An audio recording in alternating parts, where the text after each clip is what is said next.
Anti defection law को लेकर एक क्वेश्चन पूछा गया है कि बताएं इसको लेकर कौन सी स्टेटमेंट आपकी इनकरेक्ट है, कौन सा कथन आपका यहां पर गलत है।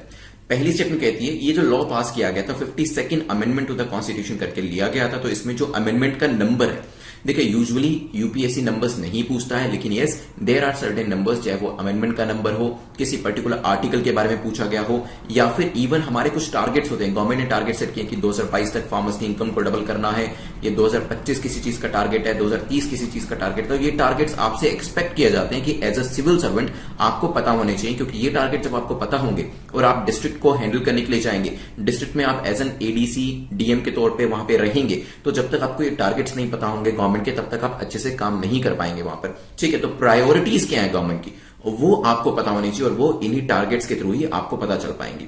यहां पे सेकंड स्टेटमेंट कहती है the supreme court declared that the decision of the presiding officer is final and can not be question in any court. तो यहां पे सुप्रीम कोर्ट ने कहा है कि प्रिसाइडिंग ऑफिसर ने अगर कह दिया, किसी को कह दिया कि yes as per defection law और as per anti defection law इस पर्टिकुलर इंडिविजुअल को मैं डिस्क्वालीफाई करता हूं, तो वो चीज क्वेश्चन नहीं करी जा सकती। सोचिए इसके बारे में, फिर करते हैं discussion.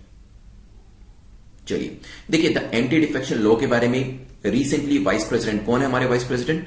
Mister M Venkaiah Naidu. तो यहां पे Mister M Venkaiah Naidu vice president ने इसके बारे में अपनी एक स्पीच में जिक्र किया था, और मैं आपसे रिक्वेस्ट करूंगा कि वाइस प्रेसिडेंट की स्पीचेस जब भी आपको मिले आप उसे मत छोड़िएगा, क्योंकि काफी नॉलेज बेस्ड, काफी इंफॉर्मेटिव उनकी स्पीचेस रहती हैं। अगर आप कभी भी वेंकैया नायडू जी को बोलते हुए सुनेंगे तो आपको काफी इंटरेस्ट भी आएगा, एंटरटेनिंग भी लगेगा, और साथ ही साथ काफी सारी इंफॉर्मेशन जो है वो भी आपको मिलेगी। काफी बार तो ऐसे कुछ पंचिंग लाइंस भी उनकी स्पीच के अंदर मिल जाती है, जो कि आप अपने मेंस के आंसर्स के अंदर लिख सकते हैं, तो उनके स्पीचेस को मिस मत करा करिए।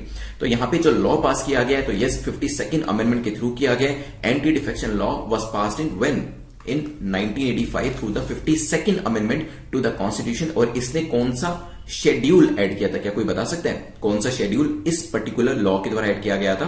तो यस 52nd अमेंडमेंट ने 10th शेड्यूल जो था, 10th schedule of the constitution, इसको ऐड कर दिया था। ठीक है, तो मेन इंटेंट लॉ की यही थी कि जो इविल ऑफ पॉलिटिकल डिफेक्शन, जिसमें आप कहते हैं आयाराम गयाराम की जो पूरी राजनीति थी, उसको रोकने के लिए इसे लाया गया था। ठीक है, तो यहां पे पहली जो स्टेटमेंट है वो आपकी करेक्ट हो जाती है, आपको इनकरेक्ट बताना है। ध्यान से पढ़िएगा क्वेश्चन को।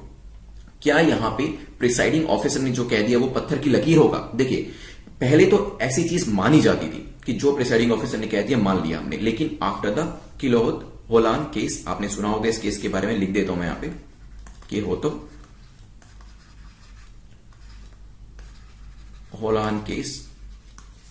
ठीक है, 1993 में यह केस आया था। Supreme court declared that the decision of the presiding officer is not final at all. तो जो प्रिसाइडिंग ऑफिसर ने कहा उस डिसीजन को चैलेंज भी किया जा सकता है। Now this decision can be challenged. ठीक है, ध्यान रखिएगा। तो this can be question in any court of law and it is subject to what? It is subject to judicial review.